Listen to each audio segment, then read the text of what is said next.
The first sign wasn't the massive shadow that fell across Manhattan, nor the electromagnetic pulse that silenced every electronic device within a 50-mile radius.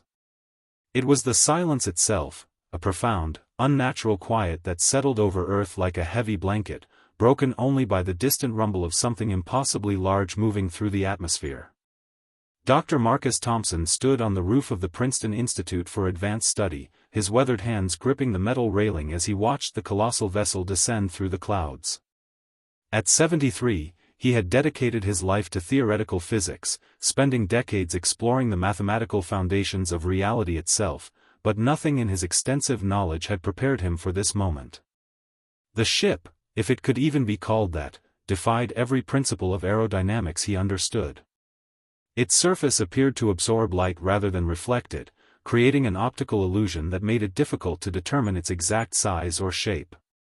What he could see suggested something at least 20 miles in length, with angular protrusions that seemed to shift and reconfigure as he watched.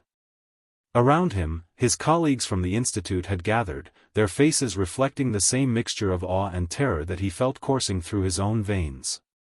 Dr. Rebecca Martinez, the brilliant quantum physicist who had been working on consciousness transfer theories, stood beside him with her tablet clutched uselessly in her hands. The device had died along with everything else when the ship arrived, but she continued to stare at its blank screen as if willing it back to life. Professor James Wellington, whose work on artificial intelligence had earned him 3 Nobel nominations, was frantically scribbling calculations on a piece of paper he had found in his pocket, trying to estimate the energy requirements for something of this magnitude to achieve controlled flight. The ship settled into a stationary position approximately 2 miles above the city, its presence creating a localized weather disturbance that sent papers and debris swirling through the streets below. From their vantage point, they could see people emerging from buildings, pointing skyward, some running in panic while others stood transfixed by the impossible sight. The absence of any electronic communication meant that news of the arrival was spreading slowly, carried by word of mouth and the evidence of their own eyes.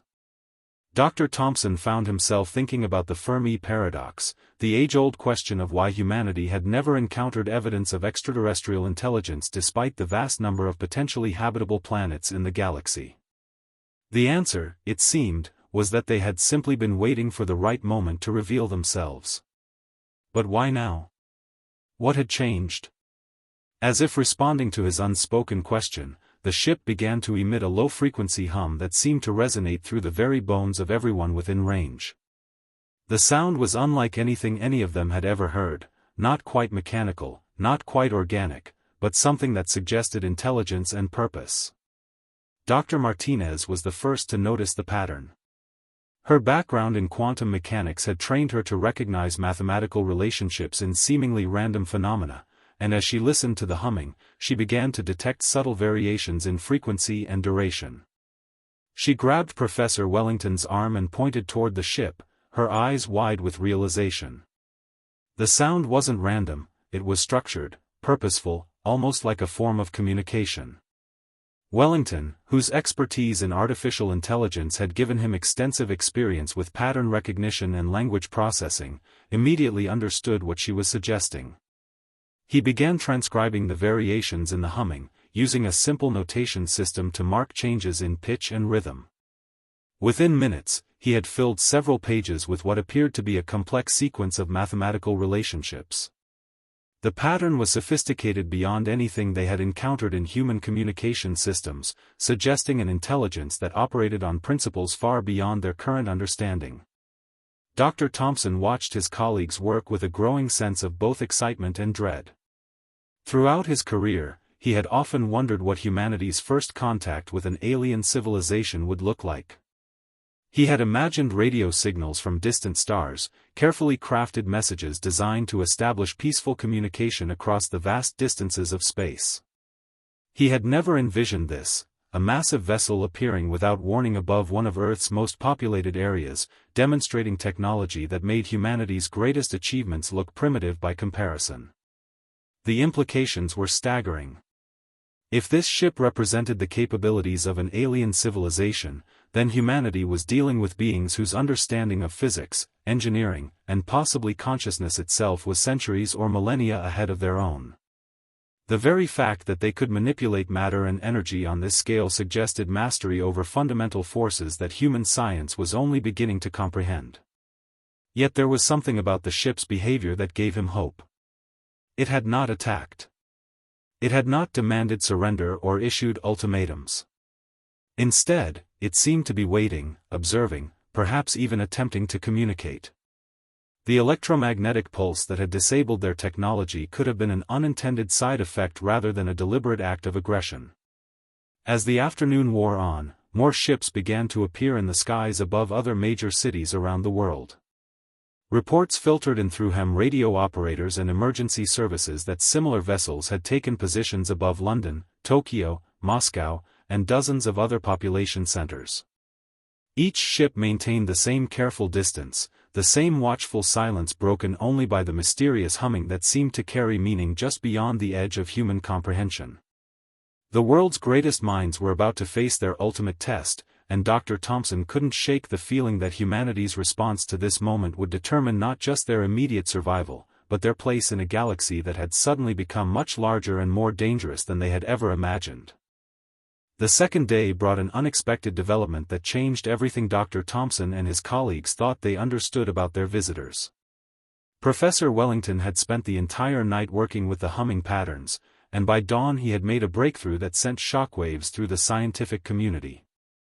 The alien communication wasn't just mathematical, it was specifically designed to be decoded by minds that understood advanced physics and mathematics. The sequences contained references to prime numbers, the golden ratio, and even more complex concepts like quantum entanglement principles that humanity had only recently begun to explore.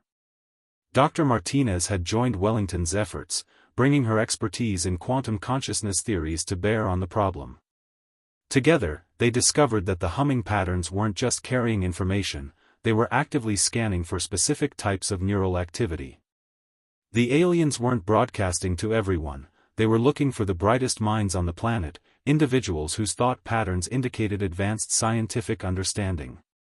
This revelation came just as governments around the world were mobilizing their military forces, preparing for what many assumed would be an inevitable conflict.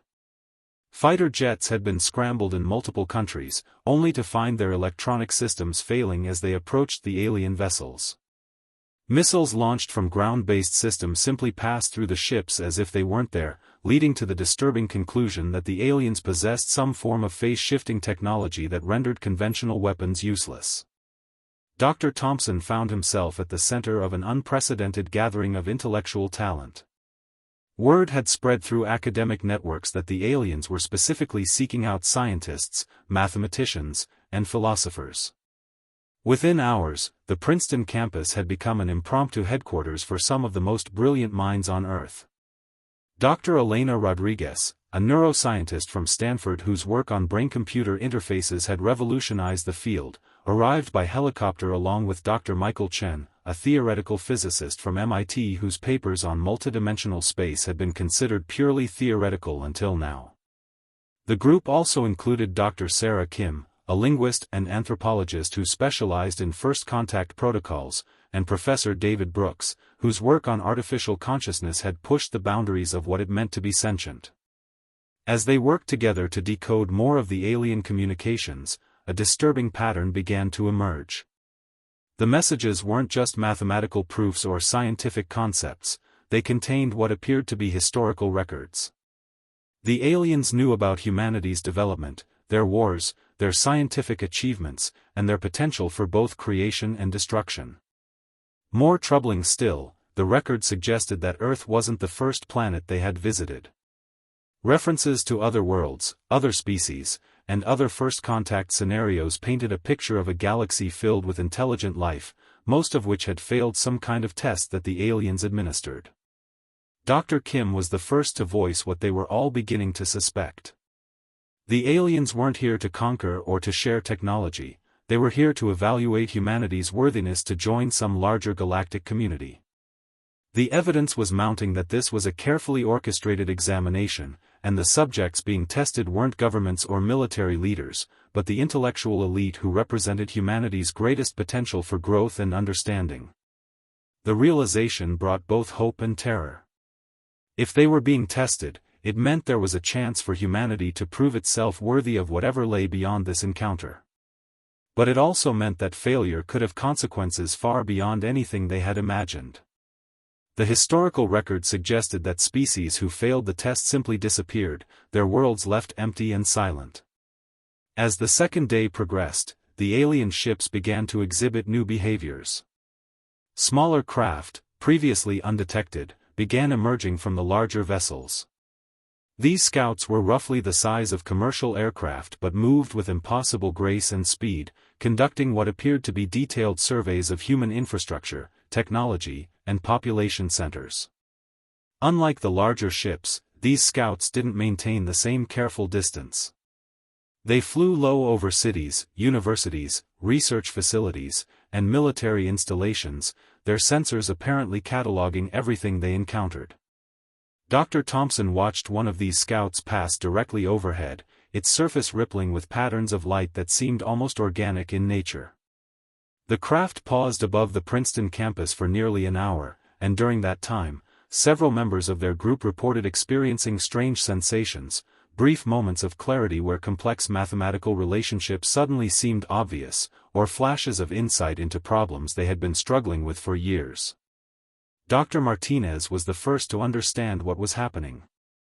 The scouts weren't just observing, they were actively interfacing with human consciousness, somehow enhancing cognitive function in individuals who demonstrated the right kind of intellectual potential.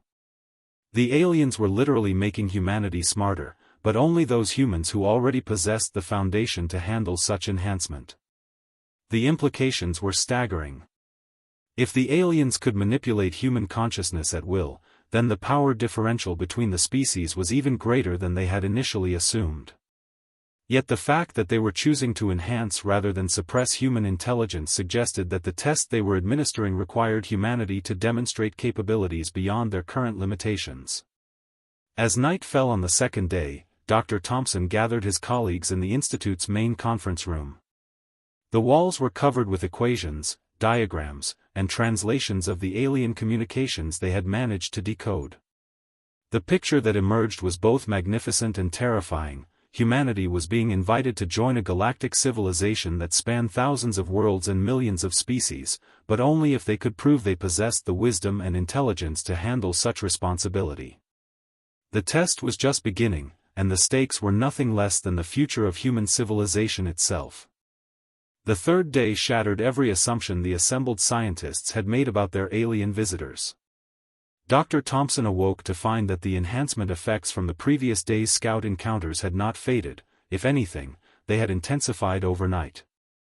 Mathematical concepts that had once required hours of careful calculation now seemed to resolve themselves almost instantly in his mind, and he could perceive patterns in the alien communications that had been completely invisible just 24 hours earlier. The transformation wasn't limited to him alone.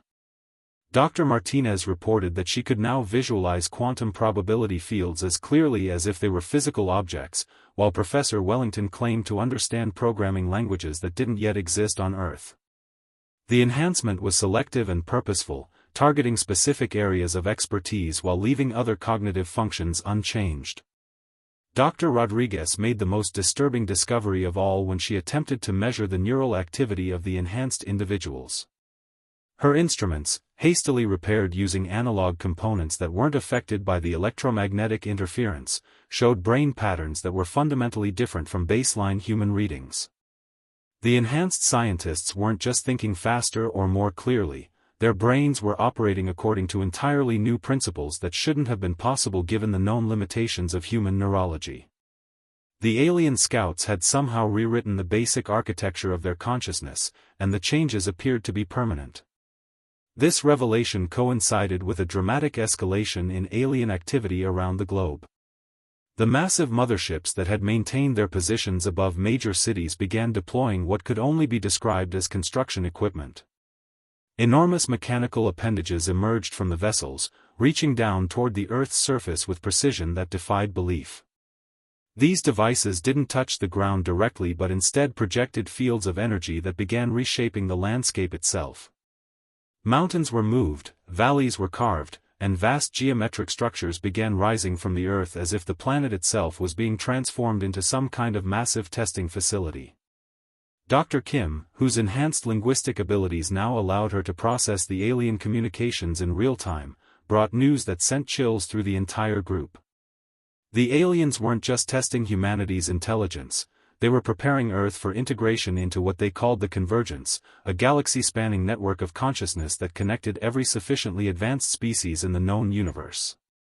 The geometric structures being constructed around the world were nodes in this network, designed to facilitate the kind of mental enhancement that the scientists had experienced on a planetary scale. But the process wasn't automatic or guaranteed. The aliens, who called themselves the Architects, had encountered thousands of species over millions of years, and only a small fraction had proven capable of joining the Convergence without losing their essential identity in the process. Most species either rejected the enhancement entirely, choosing to remain isolated and eventually stagnating into extinction, or embraced it too completely, losing their individual consciousness and becoming mere extensions of the collective mind. Humanity was being offered a third path, one that required them to demonstrate the ability to maintain their unique perspective and creativity while accepting the expanded awareness that came with Convergence membership. The test wasn't just about intelligence, it was about wisdom, adaptability, and the strength to remain human while becoming something more.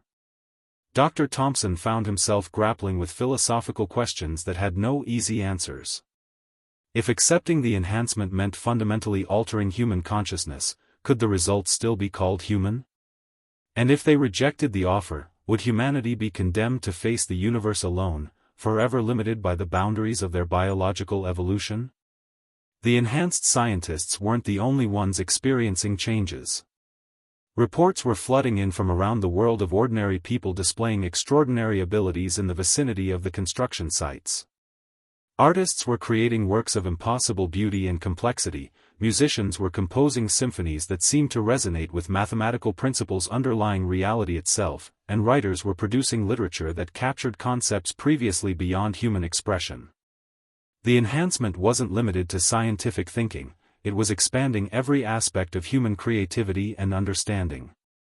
Professor Brooks, whose work on artificial consciousness had prepared him better than most for these developments, made a crucial observation that changed their entire approach to the situation. The Architects weren't imposing their will on humanity, they were offering a choice, but one that had to be made collectively. The construction sites around the world were designed to activate simultaneously, creating a global network that would either elevate all of humanity or none at all. Individual enhancement was just a preview of what was possible, a demonstration of the potential that lay within human consciousness if properly unlocked. The decision couldn't be made by governments or military leaders, it required the consensus of humanity's greatest minds, the individuals who had been enhanced specifically to understand the full implications of what was being offered. Dr. Thompson realized that he and his colleagues weren't just witnesses to first contact, they were humanity's representatives in a negotiation that would determine the species' entire future. As the third day drew to a close, the construction sites around the world neared completion. The geometric structures rose like crystalline mountains from the Earth's surface, their surfaces pulsing with energy that seemed to resonate with the enhanced consciousness of everyone who observed them.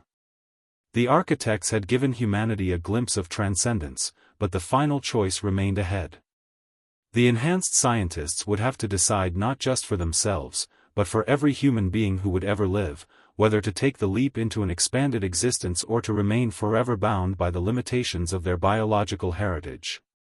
The weight of that responsibility was almost unbearable, but Dr. Thompson knew that this was exactly why they had been chosen, because they alone possessed the enhanced perspective necessary to make such a momentous decision with full understanding of its consequences.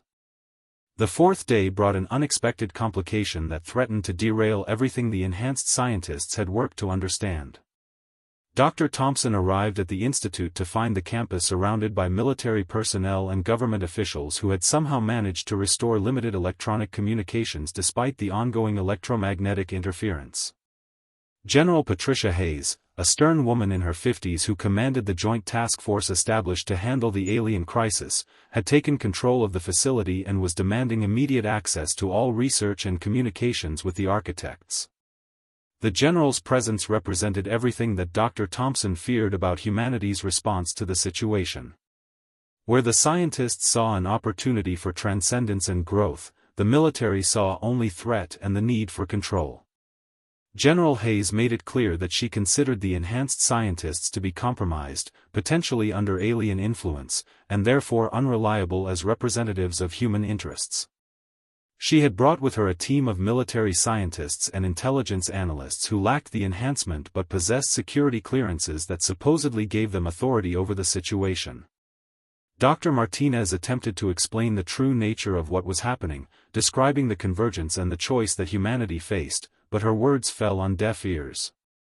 The general's team had already reached their own conclusions about the alien presence, viewing it through the lens of military strategy and national security rather than scientific opportunity. They saw the construction sites as weapons platforms, the enhancement process as a form of mind control, and the entire situation as an elaborate invasion disguised as first contact. The conflict between the enhanced and unenhanced humans created a schism that the architects had apparently anticipated. Dr. Kim, whose linguistic abilities now allowed her to communicate directly with the alien consciousness, reported that this division was itself part of the test. The architects had observed that species capable of joining the convergence typically faced internal conflict when presented with the choice, and how they resolved that conflict determined their ultimate fate. Professor Wellington made a disturbing discovery when he attempted to share his enhanced understanding with the military scientists. The cognitive improvements that had transformed the selected individuals couldn't be simply transferred or explained to those who hadn't undergone the process. The gap between enhanced and baseline human consciousness was too vast to bridge through conventional communication. This created a fundamental problem. How could humanity make a collective decision about their future when only a small fraction of the population possessed the mental capacity to understand what that decision truly entailed? The situation became even more complex when Dr. Rodriguez detected unusual neural activity in some of the military personnel who had been exposed to the enhanced scientists for extended periods. The cognitive improvements appeared to be contagious under certain circumstances, spreading from enhanced individuals to those around them through mechanisms that weren't yet understood. General Hayes immediately quarantined the affected personnel, treating the enhancement as a form of contamination rather than evolution. This response triggered a reaction from the architects that no one had anticipated. The construction sites around the world began emitting a low-frequency pulse that seemed to resonate with human consciousness on a fundamental level. Unlike the selective enhancement that had affected the scientists, this pulse reached every human being on the planet simultaneously. For a brief moment, every person on Earth experienced a flash of expanded awareness, a glimpse of what their consciousness could become if they chose to join the convergence. The experience lasted only seconds, but its impact was profound. Across the globe, people reported sudden insights into problems that had puzzled them for years, moments of clarity about their place in the universe, and an overwhelming sense of connection to something vast and magnificent beyond their previous understanding. The pulse also carried a message that required no translation. Humanity had 7 days to make their choice. Dr. Thompson found himself caught between two incompatible worldviews as the enhanced scientists struggled to convince their unenhanced colleagues that the opportunity before them was genuine.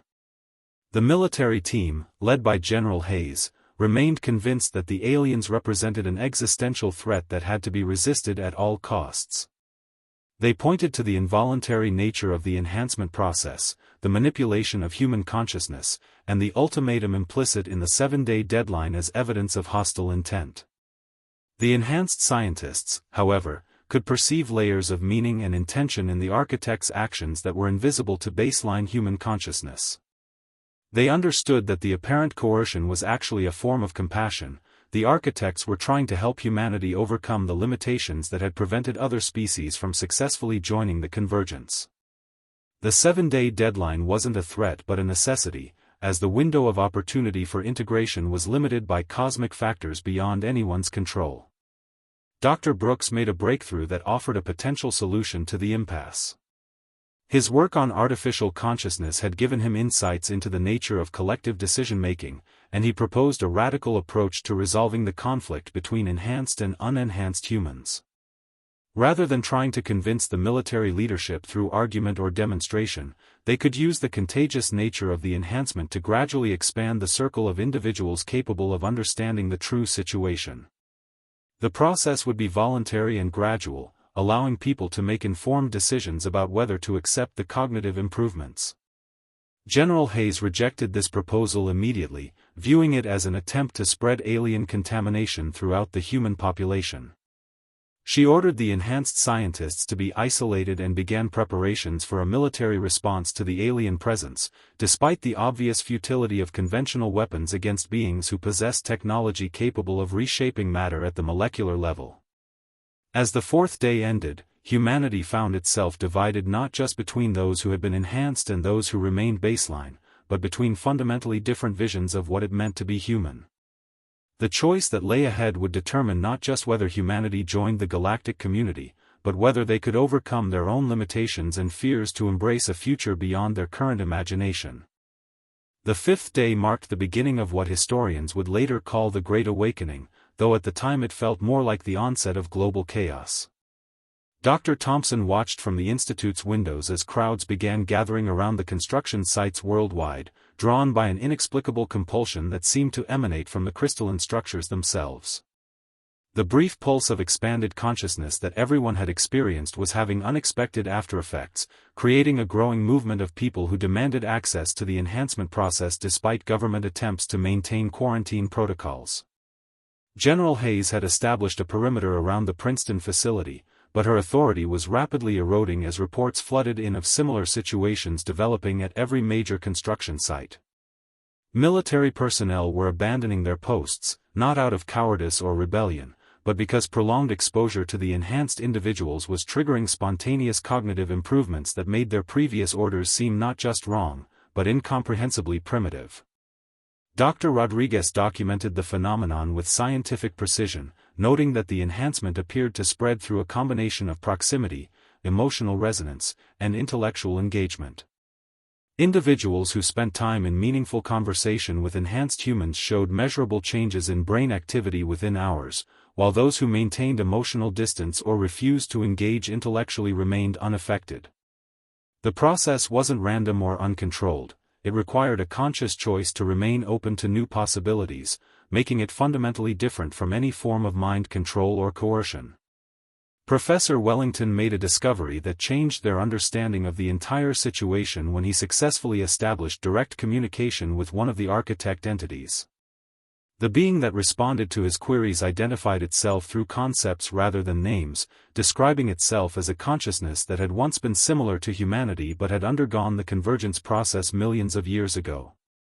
The entity retained memories of its pre-enhancement existence, allowing it to serve as a bridge between human and architect perspectives. Through this communication, Wellington learned that the convergence wasn't a loss of individuality but rather an expansion of it. Enhanced beings retained their unique personalities, memories, and creative capabilities while gaining access to a shared pool of knowledge and experience that spanned the galaxy. The process was irreversible not because it was imposed from outside, but because once a consciousness experienced the expanded awareness, it would never willingly return to its previous limitations. Dr. Kim made an equally important discovery when she analyzed the historical records that the architects had shared. The species that had failed the test hadn't been destroyed or abandoned, they had chosen isolation over integration, and their civilizations had gradually stagnated and declined as a result. The architects didn't punish failure, they simply respected the choice of species that preferred to remain unchanged, even when that choice ultimately led to extinction. This revelation helped address one of the primary concerns that General Hayes and her team had raised about the alien presence. The architects weren't conquerors seeking to absorb humanity into some kind of collective hive mind. They were offering membership in a community of enhanced beings who had chosen to share their knowledge and experience while maintaining their individual identities and cultural distinctiveness. The choice was genuinely free, but it came with consequences that couldn't be avoided. Dr. Martinez experienced a breakthrough in her own enhancement when she began to perceive the quantum foundations of consciousness itself. She could see how human awareness was constructed from probability waves and information patterns, and how the enhancement process worked by expanding the bandwidth of consciousness to encompass previously inaccessible dimensions of reality. The experience was overwhelming at first, but as she learned to navigate her expanded awareness, she began to understand why the architects had been so careful in their approach to humanity. The enhancement process required a stable foundation of scientific understanding and emotional maturity to prevent the consciousness from fragmenting under the weight of expanded perception. This was why they had targeted the intellectual elite first, not out of elitism, but because these individuals possessed the mental frameworks necessary to handle the transformation safely. As the fifth day progressed, the situation around the world began to stabilize into a new pattern. The construction sites had become focal points for voluntary enhancement, with millions of people making the pilgrimage to experience the cognitive expansion for themselves. Governments found themselves powerless to stop the process, as their own personnel were increasingly choosing enhancement over their previous loyalties. General Hayes maintained her opposition to the end, but her command structure was dissolving around her as enhanced individuals simply walked away from military service to pursue higher purposes. Dr. Thompson found himself serving as an unofficial ambassador between the enhanced and unenhanced populations, helping to facilitate the transition for those who chose to undergo the process while respecting the decision of those who preferred to remain unchanged. The role was emotionally challenging, as he watched friends and colleagues struggle with the choice between familiar limitations and unknown possibilities. Some embraced the enhancement eagerly, while others agonized over the decision for days before finally making their choice. The architects, through their communication with Professor Wellington, revealed that humanity's response to the test was unprecedented in their experience. Most species either accepted or rejected the convergence as a unified group, but humanity was choosing to split into two distinct populations, those who embraced enhancement and those who preferred to remain baseline human. This division wasn't necessarily a failure, but it created complications that the architects hadn't anticipated. They would need to develop new protocols for managing a species that existed simultaneously in enhanced and unenhanced states. As the fifth day drew to a close, Dr. Thompson realized that humanity had already passed the most important part of the test. They had demonstrated the wisdom to make individual choices about their future rather than allowing fear or authority to dictate their response to the unknown. The enhanced humans weren't abandoning their unenhanced counterparts, and the baseline humans weren't trying to destroy those who had chosen transformation. Instead, they were finding ways to coexist and support each other despite their fundamental differences in consciousness and capability.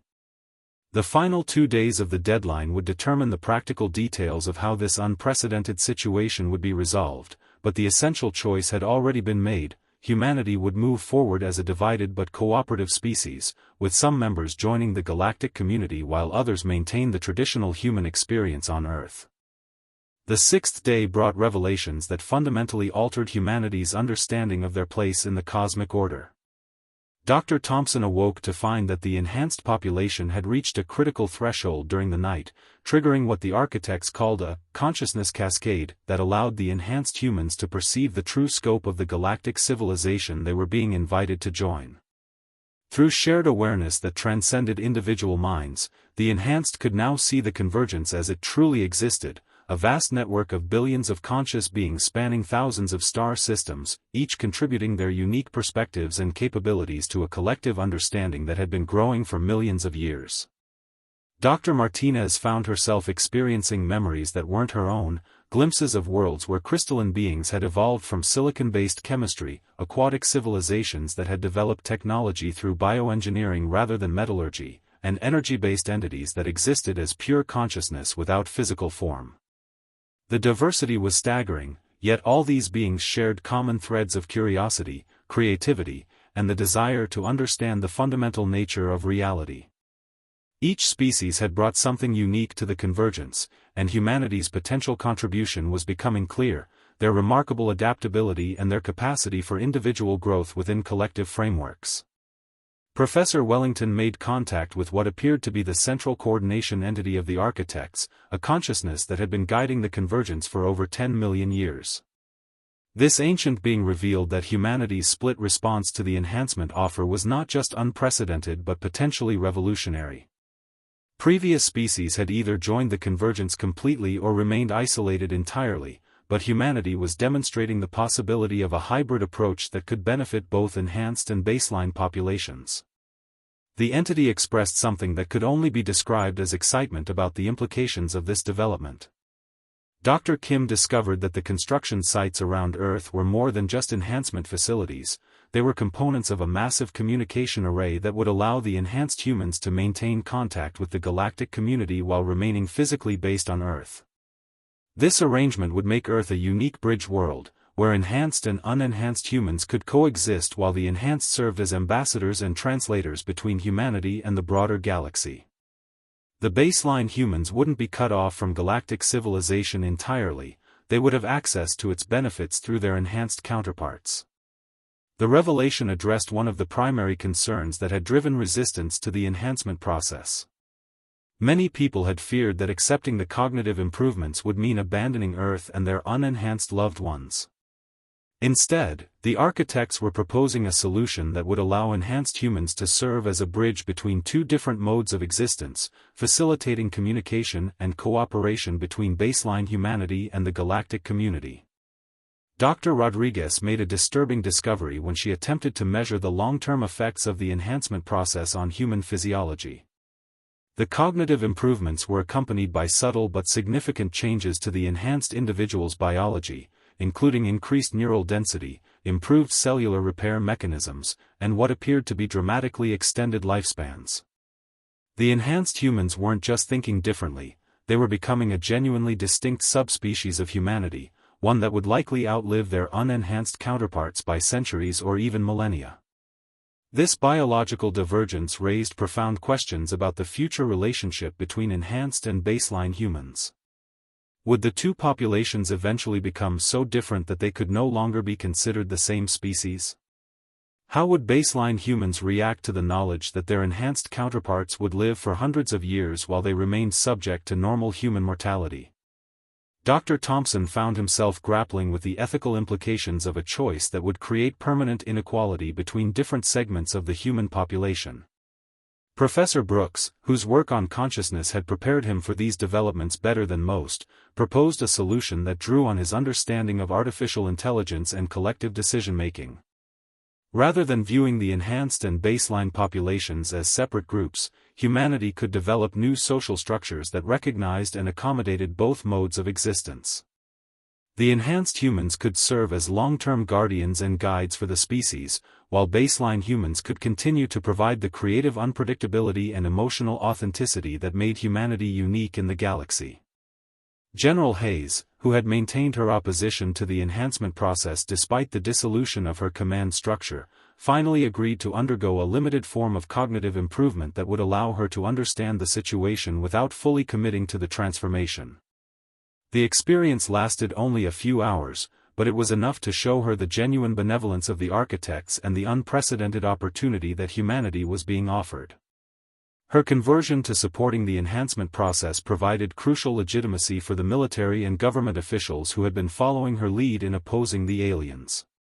As the sixth day progressed, the enhanced population began organizing themselves into what they called the Transition Council, a governing body designed to facilitate the integration of enhanced humans into galactic civilization while maintaining their connections to baseline humanity.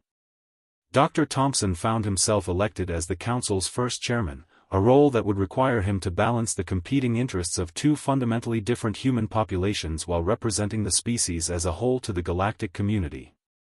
The architects revealed that the 7-day deadline wasn't arbitrary, it corresponded to a rare alignment of cosmic forces that would allow the construction sites to establish permanent connections to the galactic communication network. If humanity missed this opportunity, they would have to wait nearly 1,000 years for the next chance to join the convergence. This revelation added urgency to the final preparations, as the enhanced humans worked frantically to ensure that the integration process would proceed smoothly. The baseline human population, meanwhile, was coming to terms with the reality that their world was about to change forever. Some viewed the enhanced humans with suspicion or resentment, while others saw them as humanity's best hope for survival and growth in a dangerous galaxy. Most fell somewhere in between, accepting the necessity of the change while mourning the loss of the simpler world they had known. As the sixth day ended, Dr. Thompson stood once again on the roof of the Princeton Institute, but this time he wasn't alone. Enhanced humans from around the world had gathered at the construction sites, preparing for the final phase of the integration process. Tomorrow would bring either humanity's elevation to galactic citizenship or the collapse of the most ambitious experiment in consciousness expansion that the galaxy had ever witnessed. The seventh day dawned with an atmosphere of electric anticipation that seemed to permeate every corner of the globe.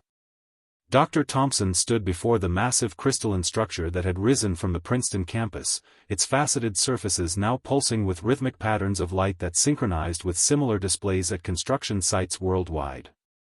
The enhanced humans had gathered in unprecedented numbers, their collective consciousness creating a resonance field that made the air itself seem to vibrate with potential energy.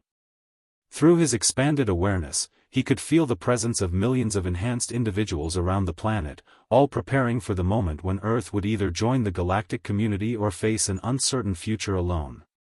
Dr. Martinez had spent the night in deep communion with the architect entities, learning the precise protocols that would govern the integration process. The transformation wouldn't happen all at once. Instead, it would unfold over several hours as the construction sites established their connections to the galactic network and began facilitating real-time communication between Earth and the convergence. The enhanced humans would serve as living conduits for this connection, their consciousness expanded to encompass not just their individual awareness but also their role as representatives of humanity in the broader galactic community. The process carried risks that hadn't been fully understood until now, and Dr. Martinez felt the weight of responsibility as she prepared to guide her fellow humans through the most dangerous phase of their evolution. Professor Wellington had established communication protocols with baseline humans around the world, ensuring that the unenhanced population would be kept informed of every stage of the integration process. The fear and uncertainty that had characterized the early days of contact had largely given way to cautious optimism, as baseline humans began to understand that the enhanced weren't abandoning them but rather serving as their advocates and protectors in a galaxy that could be both wondrous and dangerous. The communication networks that Wellington had established would allow baseline humans to participate in galactic civilization indirectly, accessing knowledge and opportunities through their enhanced counterparts while maintaining their traditional human experience. Dr. Kim made a final breakthrough in her linguistic analysis when she discovered that the architect communication system wasn't just about exchanging information, it was designed to facilitate the kind of consciousness expansion that would allow different species to truly understand each other despite vast differences in biology, psychology, and cultural development.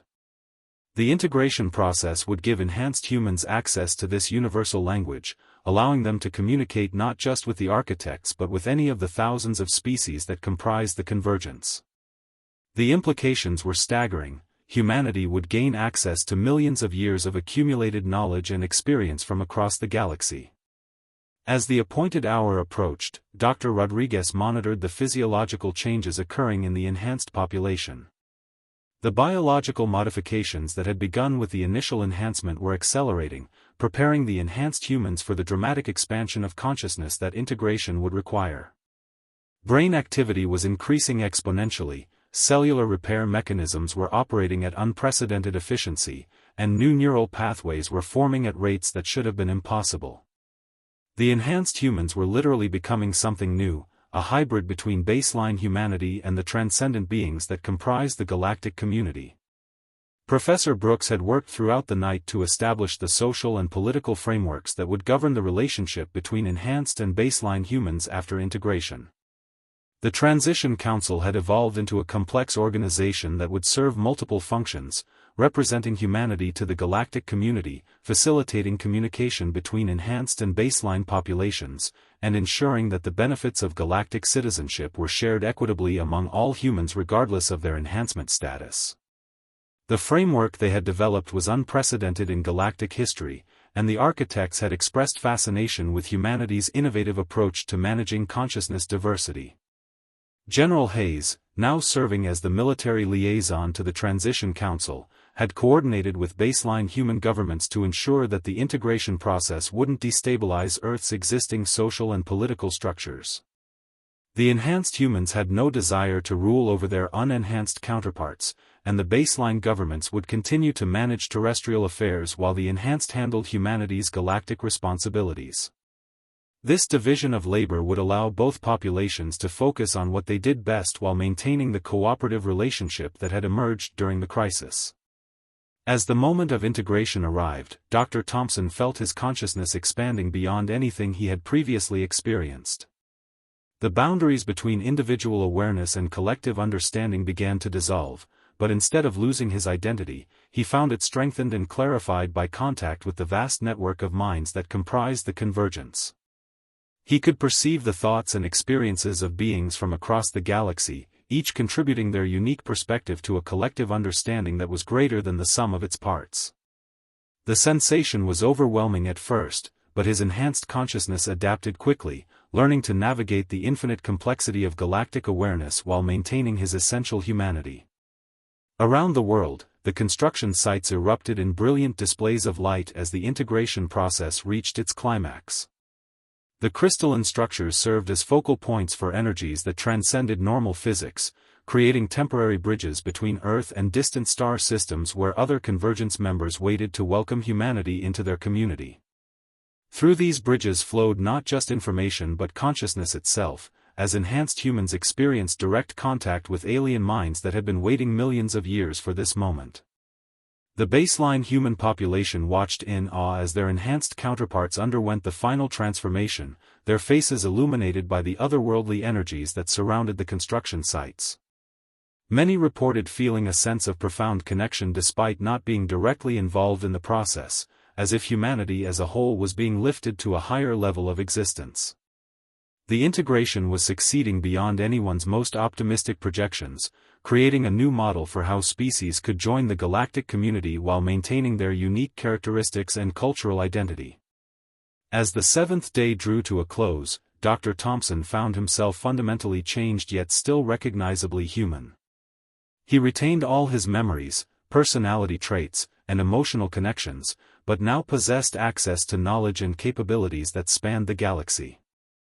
Most importantly, he maintained his connection to baseline humanity, serving as a bridge between two different modes of existence that would shape the future of human civilization for millennia to come. The eighth day marked not an ending but a beginning that would reshape the destiny of humanity and send ripples throughout the galactic community for generations to come.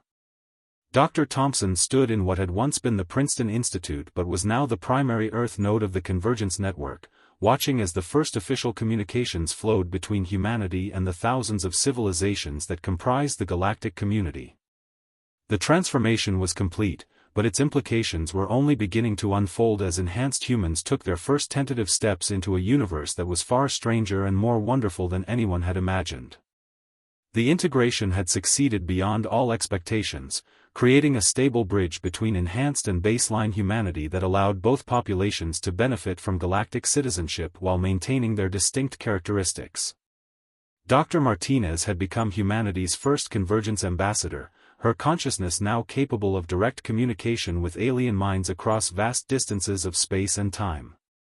Through her, baseline humans could access knowledge and perspectives from civilizations that had been exploring the universe for millions of years, while the galactic community gained insight into humanity's unique approach to consciousness diversity and adaptive evolution.